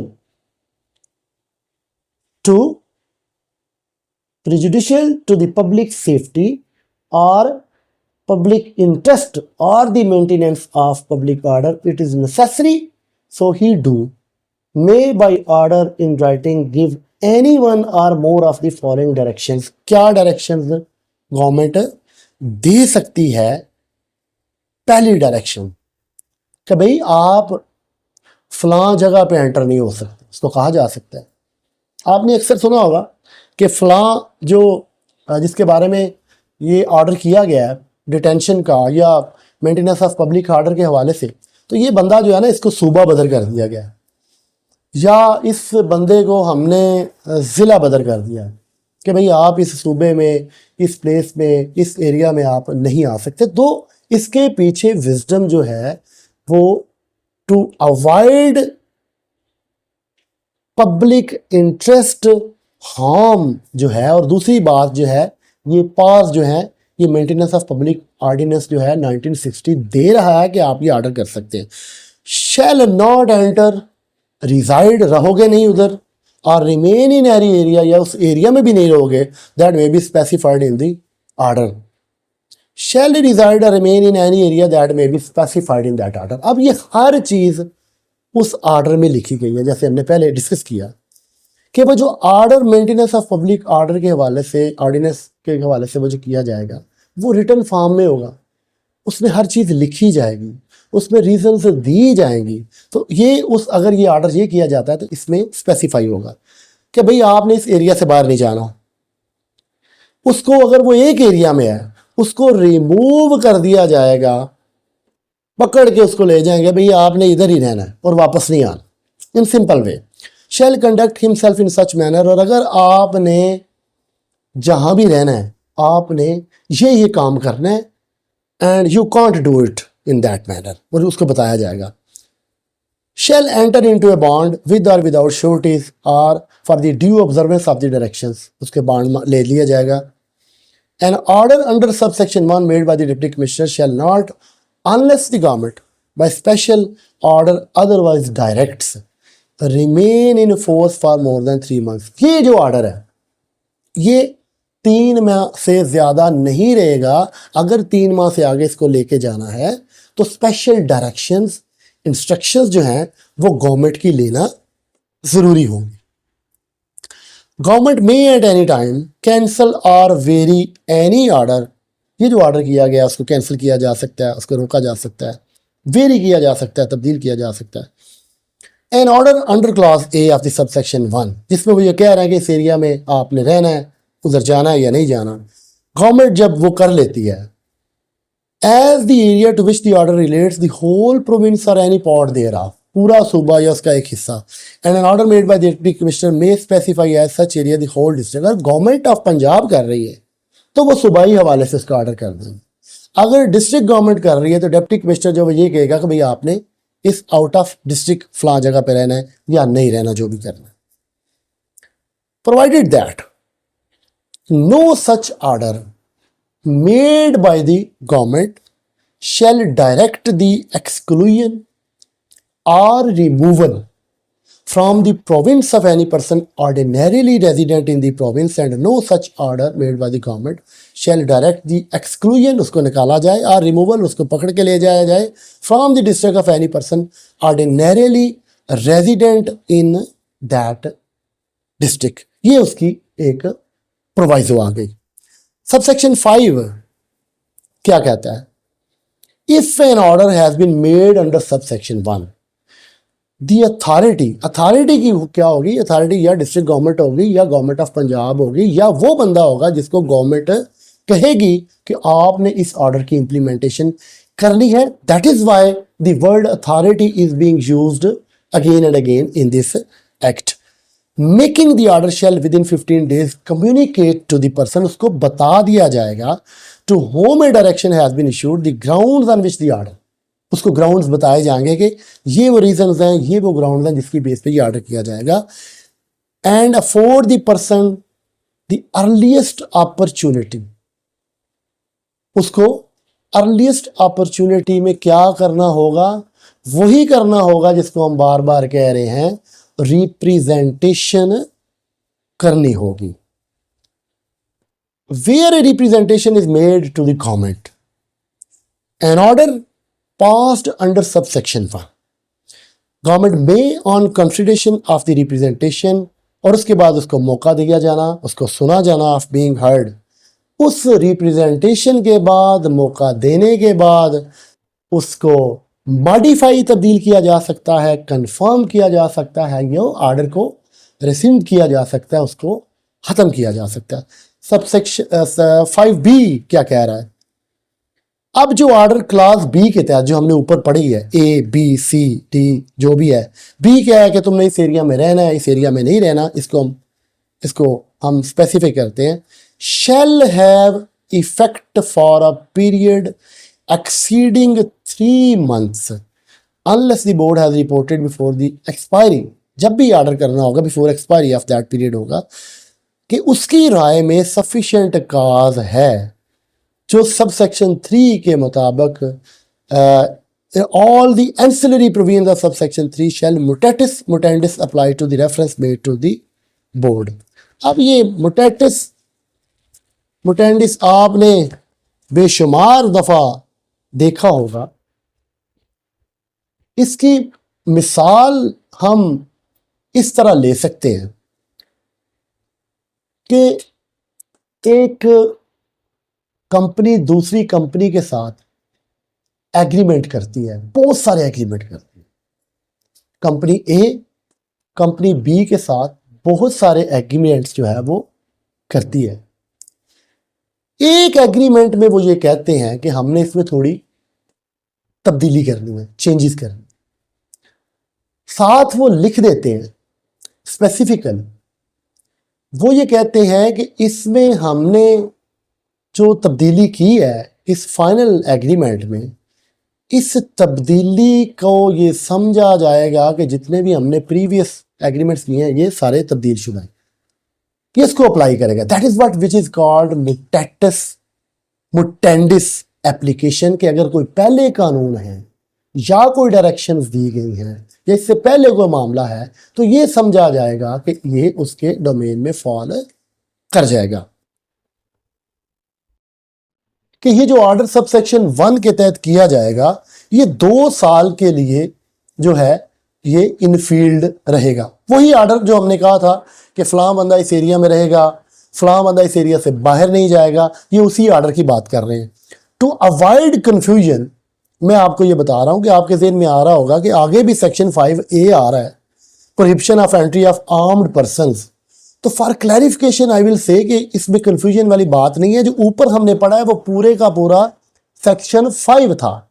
हमने उसका section 5(1) A B C D E देखा, 5(2) देखा, 5(3), 5(4), 5(5) और 5(5A), 5(5B। तो ये जो 5A आगे आ रहा है ये एक इंडिपेंडेंट सेक्शन है, कंफ्यूज नहीं होना आपने। 5A ये कह रहा है prohibition of entry of armed persons के वो जो पब्लिक सेंसिटिव प्लेस है जिसको हमने डिफाइन किया, हमने देखा उस एरिया में आप आर्म्ड होके वेपन लेके नहीं जा सकते। ये सेक्शन 5A ये कह रहा है कि आपकी प्रोहिबिशन होगी कि आप वो जो हमने सेंसिटिव पब्लिक प्लेस जिसकी डेफिनेशन में आपके हॉस्पिटल्स हैं, एजुकेशनल इंस्टीट्यूशंस हैं, कोई और इदारे हैं, वो सारी चीज़ें, उस जगह पे आप जब ऑर्डर कर दिया जाएगा तो आप आर्म्ड होके नहीं जा सकते। अनलेस इसकी एक एक्सेप्शन है, वो ये कहते हैं कि अगर आप कोई सिक्योरिटी गार्ड हैं जहाँ पे आपकी ड्यूटी है तो वो आप आर्म्ड होके जा सकते हैं, लेकिन उसमें भी शर्त ये है कि जहां पे उस सिक्योरिटी गार्ड को डिप्लॉय किया जाएगा या उसको हायर किया जाएगा, वो सिक्योरिटी गार्ड जो है उसको परमिशन चाहिए होगी उस अथॉरिटी की, उसके बाद वो उधर जा सकता है। सबसेक्शन 5A का सबसेक्शन 3 ये कह रहा है, इफ ए पर्सन कंट्रोवीन्स सबसेक्शन 1, अगर वो चला जाता है while armed, he shall be liable to punishment of imprisonment which shall not be less than 7 days but may extend up to 1 year, and fine which shall not be less than 25,000 rupees, 25,000 से कम नहीं होगा और 2 लाख से ज्यादा नहीं होगा। ये section 5A हमने देख लिया। अब सेक्शन 6 जो है पब्लिक ऑर्डर ऑर्डिनेंस 1960 का, व्हाट इट सेज ये देखते हैं। Government or any authority authorised by it in this behalf if satisfied, सबसे पहले उसकी सेटिस्फेक्शन होगी, that such action is necessary for the purpose of preventing or combating any activity prejudicial to the maintenance of public order may by order in writing addressed to a printer, publisher or editor। हमने शुरू में पढ़ा कि ये maintenance of public ordinance जो है 1960, it deals with the detention of the persons who can be harmful for the public safety and interest of state। हमने साथ ये भी देखा कि उन पब्लिकेशंस के लिए भी ये है कि जो पब्लिकेशंस जो है वो गवर्नमेंट ये समझती है कि उनको पब्लिश करना, उनको प्रोपेगेट करना, जो है वो लोगों तक पहुंचाना, उनको भी रोकना जो है ये ज़रूरी है। तो ये सेक्शन एक्सक्लूसिवली डील कर रहा है पब्लिकेशंस को। Prohibit the printing or publication in any document or class of documents of any matter relating to a particular subject or class of subjects for a specified period or in a particular issue or issues of a newspaper or periodical। जो order भी किया जाएगा उस order में specify कर दिया जाएगा कि इतने टाइम के लिए इस सब्जेक्ट के लिए इन लोगों के लिए आप ये पब्लिश नहीं कर सकते, प्रोहिबिट कर दिया जाएगा। भी रिक्वायर किया जा सकता है कि any matter be published in a particular issue or issues of a newspaper or periodical, ये जो कॉलम लिखते हैं, कॉलमिस्ट होते हैं periodical, and may while doing so specify the period during which and the manner in which such publication shall take place. या तो उसको prohibit किया जाएगा या ये कहा जाएगा कि भाई आप इस मैनर में इसको पब्लिश कर सकते हैं। ये अथॉरिटी जो है व्हाइल मेकिंग ऑर्डर ये रिक्वायर कर सकती है। अगली रिक्वायरमेंट उनकी सी में ये हो सकती है कि अगर आपने कुछ पब्लिश करना है तो आप उसका सब्जेक्ट मैटर जो है, जो आप पब्लिश करना चाह रहे हैं, फॉर स्क्रूटनी पर्पस, कि उसको देख लिया जाए कि क्या ये इस काबिल है कि इसको पब्लिश होना चाहिए या नहीं होना चाहिए। तो ये रिक्वायरमेंट भी अथॉरिटी की जो पब्लिकेशन के बारे में ऑर्डर कर सकती है वो पूछ सकती है। D, prohibit for a specified period the publication of any newspaper, periodical, leaflet and other publication or the use of any press, कि आप इस लीफलेट को, इस पीरियडिकल को, ये जो कॉलम है, कुछ भी आप लिखते हैं या पब्लिकेशन है, या आप किसी प्रेस को यूज़ कर सकते हैं नहीं कर सकते, इसको भी प्रोहिबिट कर दिया जाएगा। और ये भी स्पेसिफाई कर दिया जाएगा उस ऑर्डर में, उस अथॉरिटी के बिहाफ पे वो ये कह देंगे कि भाई आपने ये करना ये नहीं करना। एक रिक्वायरमेंट उनकी और हो सकती है, वो ये भी कह सकते हैं कि इसकी पब्लिकेशन के लिए, इसकी कम्युनिकेशन के लिए, इसकी रिपोर्टिंग के लिए, इसकी इंफॉर्मेशन के लिए जो लोग अपॉइंटेड हैं या जो लोग इसके जिम्मेदार हैं, उनका नाम और उनके पते भी हमारे पास होने चाहिए, ये अथॉरिटी मांग सकती है। F, require that any document connected with the news report or information referred to in clause E be delivered to such authority as may be specified in the order। पूछा जा सकता है कि भाई आप ये फलां अथॉरिटी को दें, वो देख लें। Provided that when an order is made under clause A, C और डी, जो ऊपर हमने क्लासेस जो है पढ़ी, no such order shall remain in force for more than 2 months from the making thereof, 2 माह के लिए वो ऑर्डर होगा। Where an order has been made under subsection 1, the authority making the order as soon as may be communicate to such person the grounds on which order has been made, कि क्यों publishing से रोका गया है, इस manner में आपने publish करना है, ये क्यों ऑर्डर किया गया है, आपसे क्यों रिक्वायरमेंट है कि वो जो कम्युनिकेट करने वाले हैं उनका नाम और एड्रेस दिया जाए, या आपसे ये रिक्वायर किया जा रहा है कि आपके उस मैटर की स्क्रूटनी होगी, उसको देखा जाएगा। ये सारी चीज़ें करने से पहले राइट ऑफ हियरिंग अपॉर्चुनिटी दी जाएगी उनको कि भाई आप आके बता लें थ्रू रिप्रेजेंटेशन। मेरा ख्याल है इसमें भी द वर्ड रिप्रेजेंटेशन यूज होगा कि रिप्रेजेंटेशन करें उस अथॉरिटी को और अपनी वजूहात बता दें, अपनी रीजंस, अपनी ग्राउंड्स बता दें कि ये ऑर्डर इन फील्ड रहना चाहिए, नहीं रहना चाहिए, इसको रिवोक होना चाहिए, इसको मॉडिफाई होना चाहिए, इसको इंटायरली ख़त्म होना चाहिए। तो ये रिप्रेजेंटेशन का राइट पब्लिकेशन के हवाले से भी दिया गया है। Where representation is made to government against an order passed under subsection 1, government क्या करेगी उस रिप्रेजेंटेशन के बाद? गवर्नमेंट उस रिप्रेजेंटेशन के बाद उसको या कंफर्म कर सकती है या खत्म कर सकती है, यही उसकी रीजन है।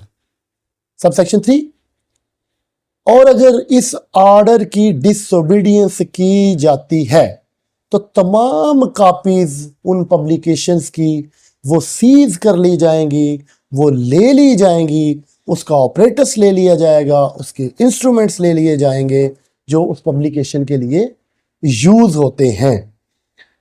Provided that no such order or seizure shall be passed without giving the printer, publisher or editor affected an opportunity of showing cause, उसको भी मौका दिया जाएगा कि हम आपकी ये सारी चीज़ें जो है वो कब्जे में ले रहे हैं, गवर्नमेंट कह रही है मैं ले रहे हैं, तो आप बता दें अपनी के पास कि आपके पास कोई वजह है कि ये क्यों नहीं लेने चाहिए। तो ये अपॉर्चुनिटी उसको, उस पब्लिशर को, उस एडिटर को, उस अखबार के मालिक को, उसको दी जाएगी।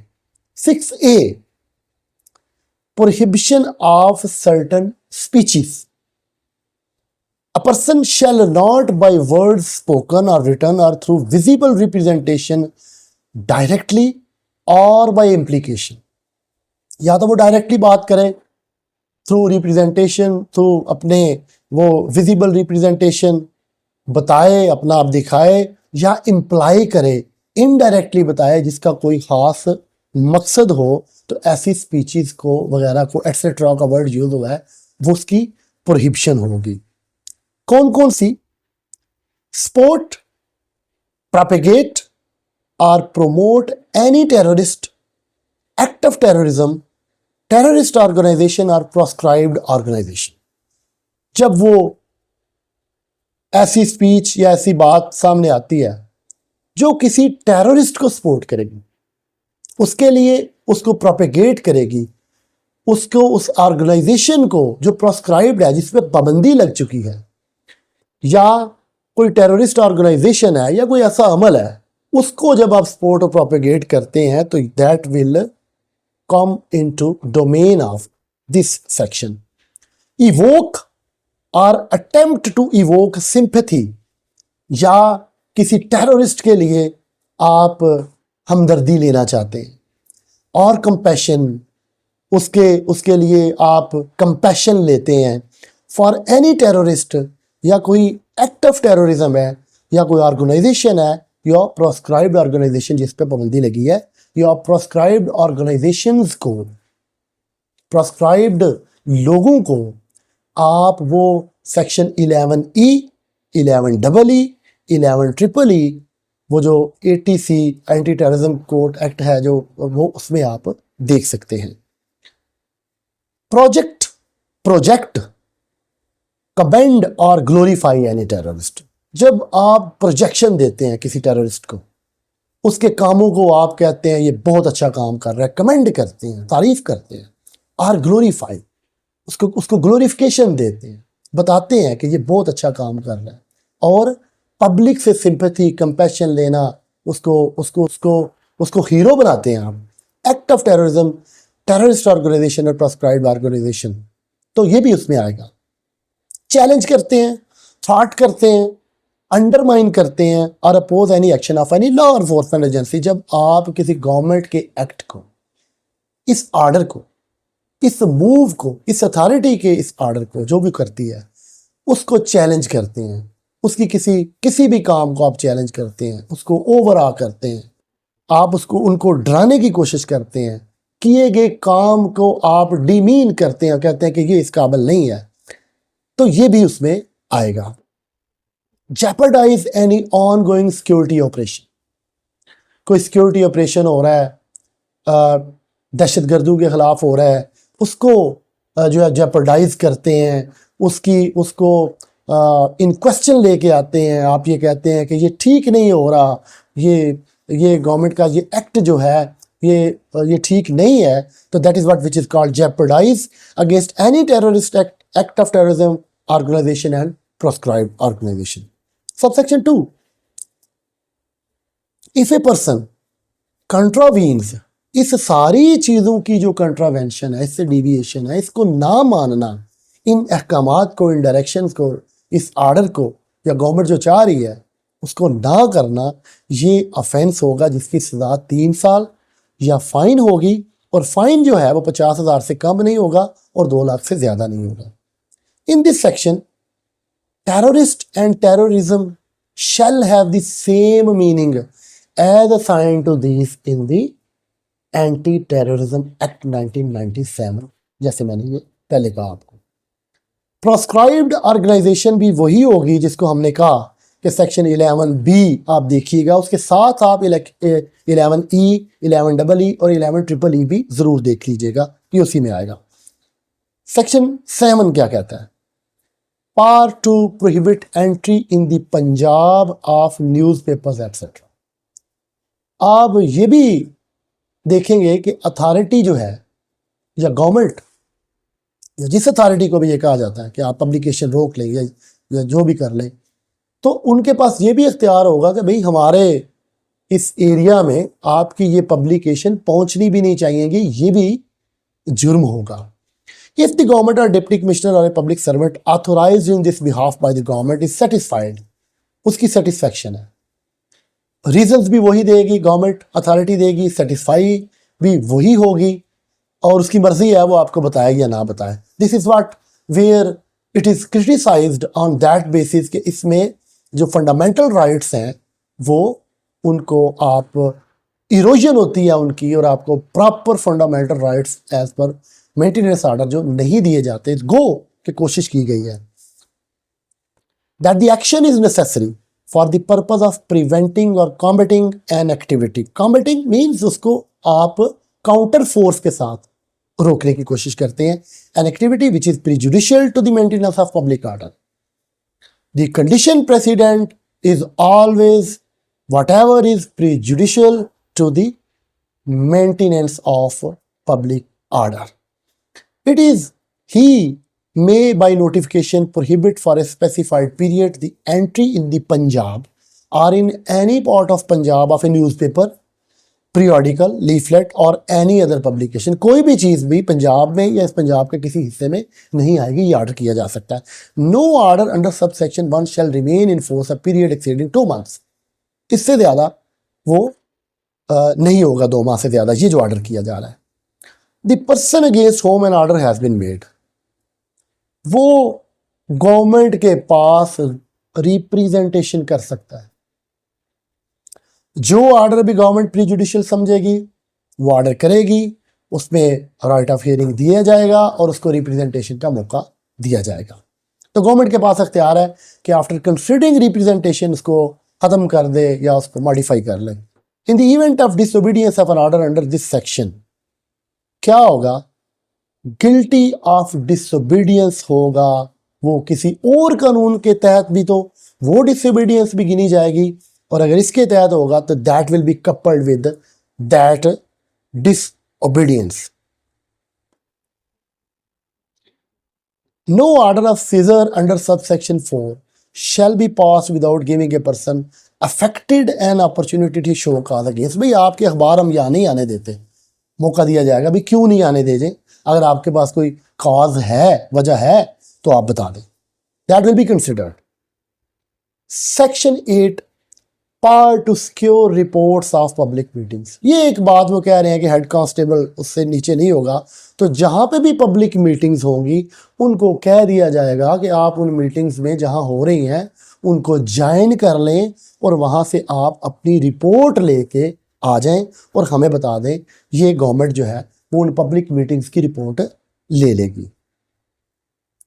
और ऐसी डायरेक्शन देना कि फलां बंदे को अपॉइंट कर दिया कि वो आपकी मीटिंग में बैठेगा और वो देखेगा कि क्या कोई आप ऐसा काम तो नहीं कर रहे which is against the public interest, which is against the maintenance of public order. This is the reason behind that order. Explanation for the purpose of this section is public meeting is any meeting which is open to the public. ये public meeting को define कर रहे हैं। Or to any class or portion of the public and a meeting may be public meeting not with standing that it is held in A private. अगर वो कहते हैं किसी ऐसी प्राइवेट जगह पे हुई है या किसी अपनी गवर्नमेंट प्लेस पे हुई है तो meeting will be called public meeting.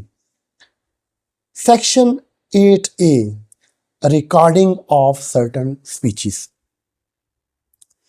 In charge of local area police station with the permission of SDPO DSP से परमिशन लेते हुए in writing the organizer of a public meeting to make audio or video, जो वो meeting convene करवा रहा होगा उसको कहा जाएगा कि इसके ट्रांसक्रिप्ट बनाओ और इसमें एडिटिंग नहीं करनी, वो उसकी ऑडियो हो वो उसकी वीडियो हो, विदाउट एडिटिंग आप जो उस मीटिंग में होगा उसकी रिकॉर्डिंग हमें पहुंचाने के पाबंद होंगे।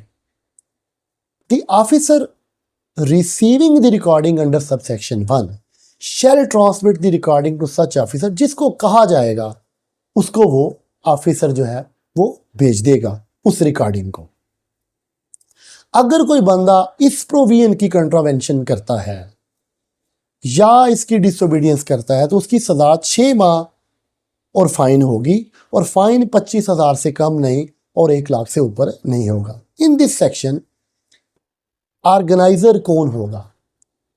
ऑर्गेनाइजर होगा means the person or persons who has or have organized the public meeting or invited people, जिसने लोगों को बुलाया है उसमें उसका मालिक भी आएगा, मैनेजर भी आएगा, ये सारे लोग ऑर्गेनाइजर्स में आ जाएंगे।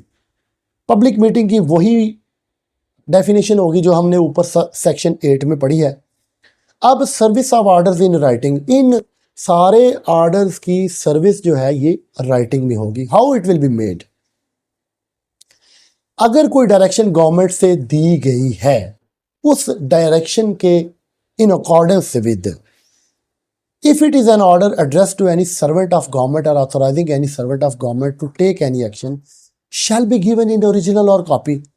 किसी भी ऑफिसर को आप डायरेक्शन देते हैं ऑन बिहाफ ऑफ गवर्नमेंट तो वो ओरिजिनल में होगा या उसकी कॉपी होगी, और अगर कोई गवर्नमेंट सर्वेंट नहीं होगा तो फिर भी वो ओरिजिनल उसको दे देंगे या उसकी कॉपी दे देंगे। ये सर्विस होगी, ये समझा जाएगा कि उस तक पहुंच गया है, इंफॉर्मेशन उसको चली गई है, उसको बता दिया गया है।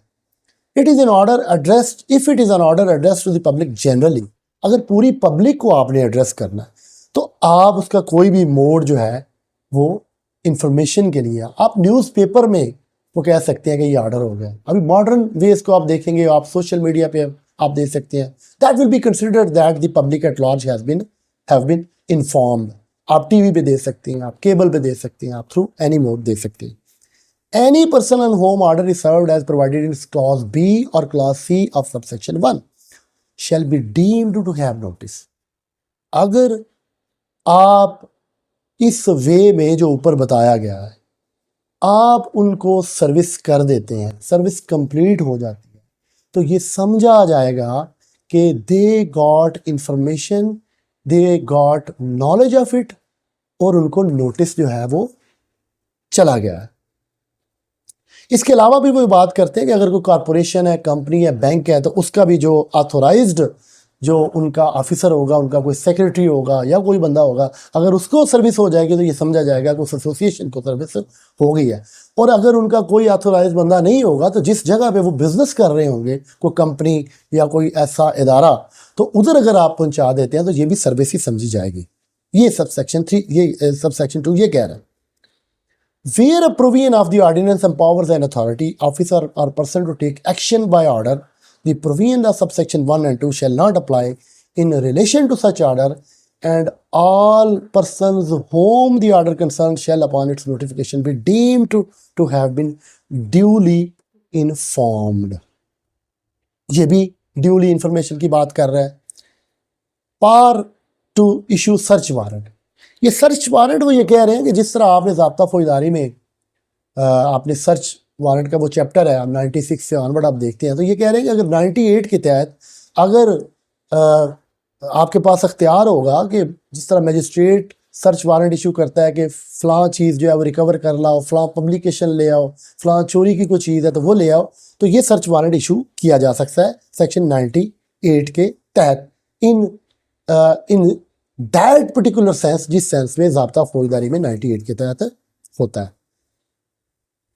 और वारंट इसलिए इशू किया जाएगा कि कहीं पे किसी जगह पे किसी प्लेस पे कोई प्रेपरेशन हो रही है, तैयारी हो रही है मेंटेनेंस ऑफ पब्लिक ऑर्डिनेंस की वायलेशन के लिए, और इंटरेस्ट ऑफ गवर्नमेंट को वो जो है उसको नहीं देखा जाएगा, या पब्लिक पीस जो है उसमें इन्वॉल्व होगा, तो आप वहाँ पे वो सर्च वारंट इशू करके वो चीज़ें सारी ले सकते हैं, वो देख सकते हैं, गिरफ्तार कर सकते हैं सारी चीज़ें। The seizure in any place searched under these clause which the officer executing the warrant has reason to believe is being used or is intended to be used for any purpose mentioned in that clause, and the provision of code so far as may be applied to searches made under the authority of warrant, वही बात जो ज़ाब्ता फौजदारी में की गई। अब एक general power of search की भी वो बात कर रहे हैं कि जहाँ पे कोई जनरल और स्पेशल ऑर्डर जो है वो जाता है तो सर्च की जा सकती है, तलाशी ली जा सकती है। क्या वो असरटेन करेंगे, किस मकसद के लिए, कि वो ये देखेंगे कि क्या ये ज़रूरी है ऐसी पावर्स को एक्सरसाइज करना सर्च से पहले। Whether any order given, direction made or condition proscribed in the exercise of such power has been duly complied with, ये भी देखा जाएगा कि जो डायरेक्शन दी गई है उसकी कंप्लायंस हुई है उस ऑर्डर की। Generally giving effect to such power or securing compliance, मकसद यही होगा उस ऑर्डर को in true letter and spirit उसकी कंप्लीट जो है वो कंप्लायंस के लिए। Power to give effect to orders, any authority, officer or person who is empowered by or in pursuance of this ordinance to make any order, जो ये order कर सकता है, or to exercise any power may in addition to any other action prescribed by the order take or cause to be taken such steps, अगर उसकी राय में वो ये रीजनेबल समझता है कि कंप्लायंस के लिए इस ऑर्डर के साथ कोई एडिशनल चीज़ भी होनी चाहिए, तो for exclusive purpose of compliance of that particular order which is being talked about here, तो उसके लिए वो एडिशनल चीज़ भी कोई मांग सकता है for effective exercise of such power. ये उसकी जनरल पावर है to give effect to orders जो किए गए हैं। मजीद subsection 2, where in respect of any provisions of this ordinance there is no authority, officer or person empowered to take action prescribed by under this ordinance, government may take or cause to be taken such step and use or cause to be used such force, वो ताकत का इस्तेमाल भी किया जा सकता है जो हाल मार्क है इस सारे इनेक्टमेंट का। The power to take steps under subsection 1 or subsection 2 includes the power to enter upon any land or property, इसी पावर में आके वो किसी जगह में भी वो दाखिल हो सकते हैं। पेनल्टी क्या है? अगर कोई बंदा इस ऑर्डिनेंस की प्रोविजंस की कॉन्ट्रावेंशन करता है, निगलेक्ट इवन करता है, the word neglect has been used, disobey करता है, तो जहाँ पे कोई स्पेसिफिक प्रोविजन नहीं दी गई तो उसको भी 3 साल सज़ा या फाइन या बोथ हो सकता है, और उसकी अबैटमेंट भी उसी मैनर में पनिशेबल होगी जिस तरह वो मेन अफेंस होगा। ये सेक्शन 14 अबैटमेंट ऑफ ऑफेंसेस का ये कह रहा है।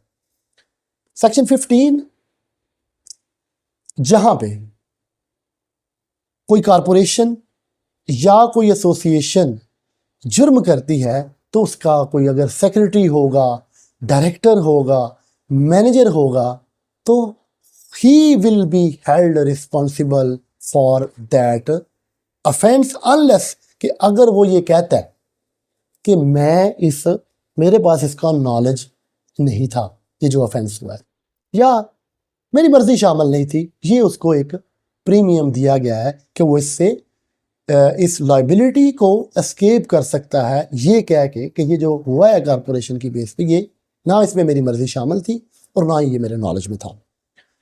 डिसेमिनेशन ऑफ र्यूमर्स, ये है वो 16 जिसको आप 16 MPO कहते हैं, जो सेक्शन 3 का ऑर्डर होता है, और 16 आप देखते हैं 16 MPO ये है जी मेंटेनेंस ऑफ पब्लिक ऑर्डर, जिसके तहत आप किसी को भी आप देख लेते हैं।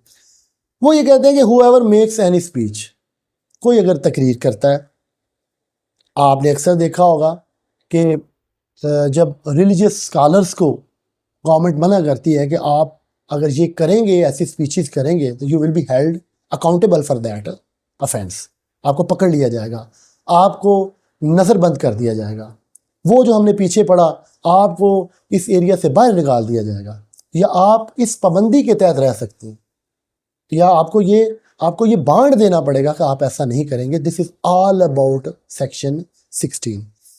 Bye words whether spoken or written or by signs or by visible or audible representation, किसी भी मोड से, और अदरवाइज पब्लिशेस एनी स्टेटमेंट, कोई अपना आप स्टेटमेंट दे देते हैं स्पीच के साथ साथ, कोई र्यूमर, कोई अफवाह फैला देते हैं, R report shell be punished with imprisonment which makes 10 to 3 साल इसकी सजा होगी या फाइन होगा, और with both if such speech statement rumour R report. क्यों, आगे क्या कह रहे हैं वो, सजा इसकी 3 साल होगी अगर ऐसी र्यूमर, आपकी अफवाह या कोई स्टेटमेंट या आपकी कोई तकरीर पब्लिक एट लार्ज में या खास सेक्शन ऑफ पब्लिक में कोई फियर, कोई डर, कोई अलार्म क्रिएट करती है। Furthers or is likely to further any activity prejudicial to the public safety or maintenance of public order, या आपकी वो स्टेटमेंट, आपकी वो र्यूमर, आपकी वो स्पीच, उसकी वजह से पब्लिक ऑर्डर जो है, पब्लिक की जो सेफ्टी है, उनका रैशनल मैनर में जो है इस सोसाइटी का प्रॉपर वे में रहना, वो एट रिस्क आ जाता है, तो फिर भी आप इसके मुर्तकिब होंगे। सेक्शन 17, पोजेशन और कन्वेंस ऑफ प्रेस्क्राइब्ड और प्रोहिबिटेड डॉक्यूमेंट्स, उनको रखना अपनी पोजेशन में जिनको मना किया गया ऐसे डॉक्यूमेंट्स को, या उनको आगे कन्वे करना, कम्युनिकेट करना, तो ये आपका अफेंस होगा। अगर उसके पास होगा, किसी प्रीमिसेस पे होगा, उसके कंट्रोल में होगा, सबसेक्शन ये कह रहा है, वो डिलीवर करता है किसी और बंदे को, या वो ये कहता है कि जिसके बारे में सेक्शन 7 का नोटिफिकेशन हो चुका है, or of which the importation has been prohibited under section C customs act, जिसको मना किया गया है कस्टम्स एक्ट के तहत, या जो पब्लिक सेफ्टी के अगेंस्ट है, अगर कोई उनकी पोजेशन करता है, उनको कैरी करता है, उनको कन्वे करता है, तो उनको 1 साल सजा या फाइन या बोथ हो सकता है। और ऐसा बंदा भी, whoever allows his name or address to be used to facilitate transmission, जो इसका फैसिलिटेटर होगा, तो वो भी इसी में आएगा, और उसकी भी सजा 1 साल या फाइन या बोथ हो सकती है। वेयरिंग और डिस्प्ले ऑफ यूनिफॉर्म्स और एम्बलेम्स, अगर आप पुलिस का या किसी एजेंसी का यूनिफॉर्म पहनते हैं और वो पहन के लोगों को डिस्प्ले करते हैं, या कोई ऐसा निशान है आपके पास, एम्बलेम से आपके ज़हन में एक आना चाहिए कि जिस तरह ऑलिव जो उसके पत्ते हैं या उसका जो ऑलिव ट्री है, वो दुनिया में ये समझा जाता है कि वो पीस का, अमन का निशान है। तो आप एम्बलम से, इस एग्जाम्पल से एम्बलम को समझ सकते हैं। ये कोई भी आप ऐसा निशान, कोई ऐसा मोटो जिस पे लिखा गया है, कोई यूज़ करते हैं, कोई बैज यूज़ करते हैं, that is what which is emblem. अगर ये सारी चीज़ें आप फ्लैग, बैनर, यूनिफॉर्म डिस्प्ले करते हैं तो एक तो उसकी फॉरफीचर हो जाएगी और दूसरा उसकी सज़ा 1 साल या फाइन होगा। अगर आप किसी एजेंसी के यूनिफॉर्म्स जो हैं विदाउट लाइसेंस जो है वो मैन्युफैक्चर करते हैं, वो पोजेस करते हैं या किसी जगह पे रखते हैं, तो that will be offence to, unless के कोई बंदा कहता है कि I am part of that organization और मुझे ये ड्यूटी दी गई है, मेरे पास लाइसेंस है कि मैंने इनके यूनिफॉर्म जो हैं वो तैयार करने हैं, प्रिपेयर करने हैं या इनको लेने हैं, वो इसको इस तरह लाइबिलिटी एस्केप कर सकता है। ये इसका मैनर, इसकी ड्यूरेशन और टर्म्स एंड कंडीशन, उसका लाइसेंस, ये सारी चीज़ें भी जो हैं ये नोटिफाइड ऑर्गेनाइजेशन जो है ये डिटरमिन करेगी।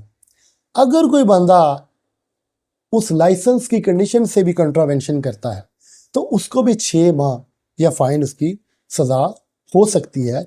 ये भी सज़ा, और वो जो उसके पास मटेरियल होगा दैट विल बी फॉरफिटेड। अगर विदाउट लाइसेंस कोई बंदा यूनिफॉर्म बना रहा है, विदाउट परमिशन कर रहा है, तो he will be held accountable. Nothing in this section shall apply to a person who is in the service of police or of other notified organization and is authorized by the police as the case may be such organization to manufacture। अगर कोई manufacturer ऐसा है जिसको इजाज़त दी गई है तो उस पर ये एप्लीकेबल नहीं होगा। Tampering with public servants. Tampering लफ्ज़ आपने अक्सर सुना है कि tamper with prosecution evidence, tamper with defence evidence. तो टेम्पर यहाँ पे डुअल पर्पस, यहाँ पे उस सेंस में, उस डुअल में नहीं यूज़ हुआ। यहाँ पे टेम्परिंग ये है कि आप अंडर हैंड किसी पुलिस ऑफिशियल को, किसी यूनिफॉर्म्ड मैन को आप अंडर हैंड उसके साथ कनाइवेंस करते हैं, अबेटमेंट करते हैं, उसको ब्राइब करते हैं, उसको करप्ट करते हैं, तो that is what which is tampering means in this particular section 19। वो ये कहता है whoever induces or attempts to induce any public servant or any servant of local authority to disregard or fail in his duties, या ये करो ना, या करना है तो उसमें फेल हो जाओ, तो वो भी पनिशेबल होगा 1 साल सजा या फाइन या both.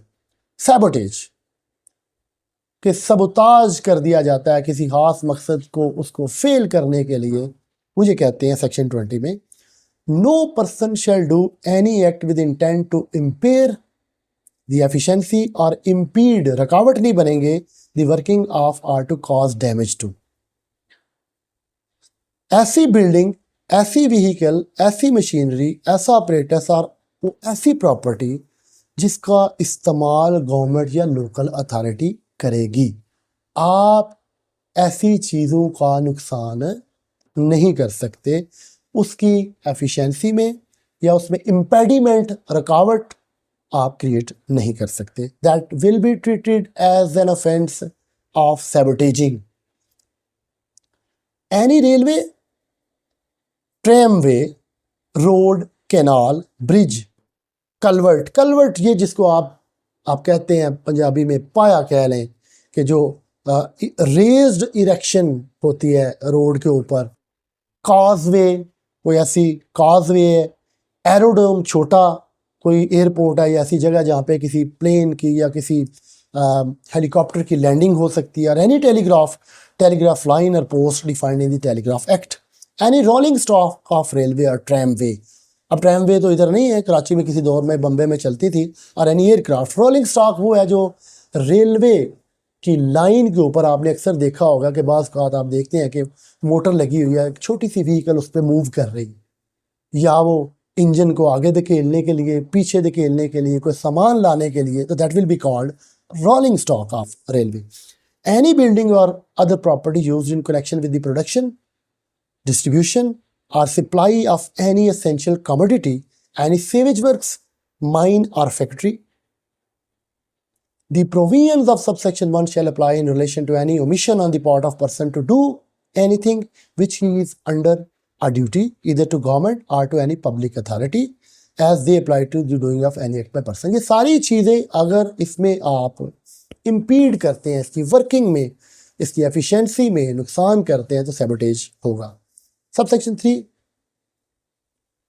if any person approaches or is in the neighborhood of any such building, place or property as is the mentioned in subsection 1, believe that intends to contravene, तो वो भी contravention में आएगा अगर कोई पास भी खड़ा होगा तो, या उधर जाता है।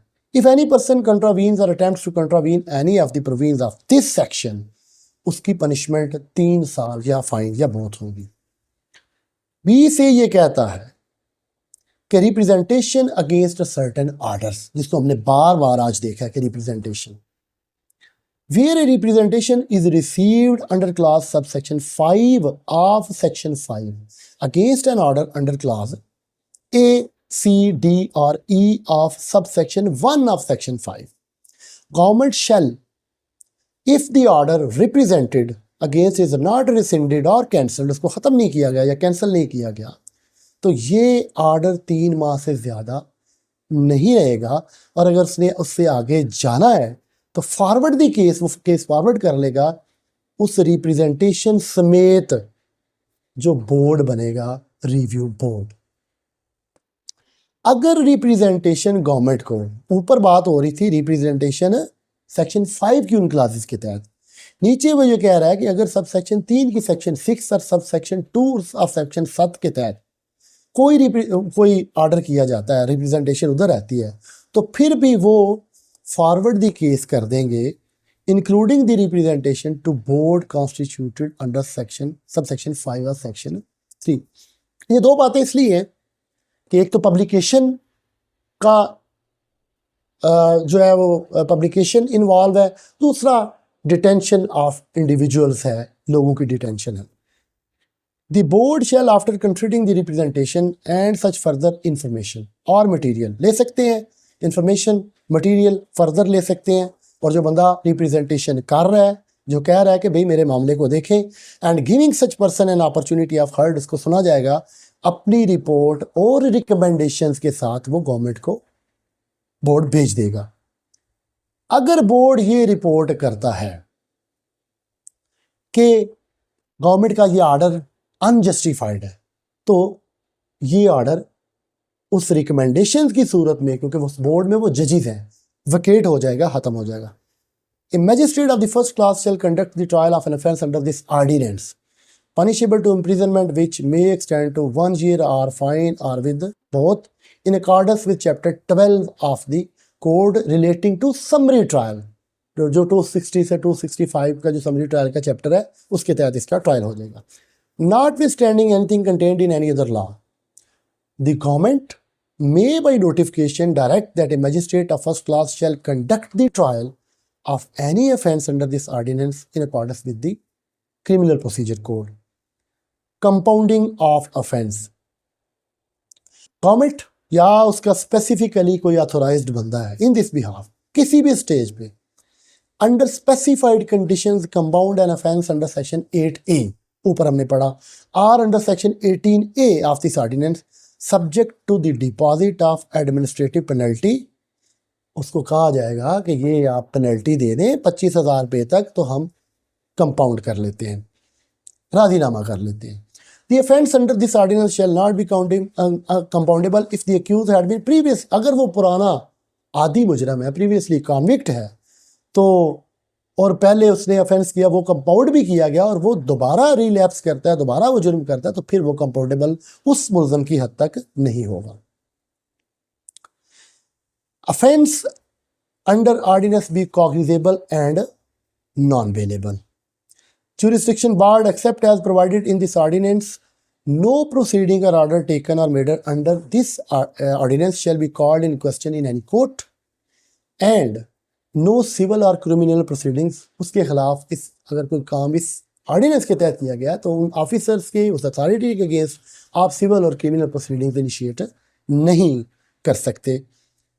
Effect of orders etcetera inconsistent with other enactments, कोई ऑर्डर, कोई एक्शन इस ऑर्डिनेंस के तहत उसका असर ये होगा, अगर वो इनकंसिस्टेंट होगा, दूसरे किसी इनेक्टमेंट से, दूसरे किसी कानून से डिफरेंट होगा, or in any instrument having effect by virtue of any enactment other than this ordinance. लेकिन आप ये कहेंगे कि उनके असरात जो डिफरेंट होंगे उन इनेक्टमेंट्स से, अगर उसमें भी वो जुर्म होगा तो कोर्ट उसको उसी एंगल से देखेगी। Operation of other penal laws not barred. इस एक्ट की एप्लीकेबिलिटी, अगर इसके तहत ऑर्डर किया जाता है तो इसका मतलब ये नहीं होगा कि अगर violation under other penal law हुई है तो उसको एड्रेस नहीं किया जा सकता, उसको भी address at the same time किया जा सकता है। District delegation of power to government जो है वो नीचे डिप्टी कमिश्नर्स को पावर्स दे देगी, और गवर्नमेंट जो है वो रूल्स जो है वो इस ऑर्डिनेंस से इनकंसिस्टेंट नहीं बना सकती। इस ऑर्डिनेंस को इन लेटर एंड स्पिरिट इस पे मनोअन जो है इम्प्लीमेंटेशन के अकॉर्डिंगली रूल्स एंड रेगुलेशंस को वो बनाए जा सकते हैं। ये कुछ सेक्शन जो हैं वो रिपील हो जाएंगे और कुछ जो है वो उनकी सेविंग हो जाएगी, वो समझा जाएगा। इसमें Bahawalpur state public security act है, बलूचिस्तान रेगुलेशन सेफ्टी एक्ट है, north west frontier province public safety act 1948 है, पंजाब पब्लिक सेफ्टी एक्ट 1949 है, Khairpur public order and detention Khairpur act है, और सिंध स्टेट प्रिजनर रेगुलेशन 1827 है। All such orders whether notified or not made and direction issued under the enactments repealed, जो repeal कर दी गई हैं, जो कानून ख़त्म कर दिया गया है, under subsection 1 as were in force immediately before the commencement of this ordinance, इसके नाफजुल अमल होने से पहले वो इन्वोक थी, वो चल रहा था, so far as they are not inconsistent with the provisions of the ordinance, तो उनको ये समझा जाएगा कि दे आर होल्डिंग फोर्स, वो कंटिन्यू इन फोर्स है। तो हिस्टोरिकल पर्सपेक्टिव से लेके इन डिटेल हमने आज जो है maintenance of public order ordinance 1960, इसका क्रिटिकल एनालिसिस और इसकी प्रोविजंस को हमने डिटेल में देखा।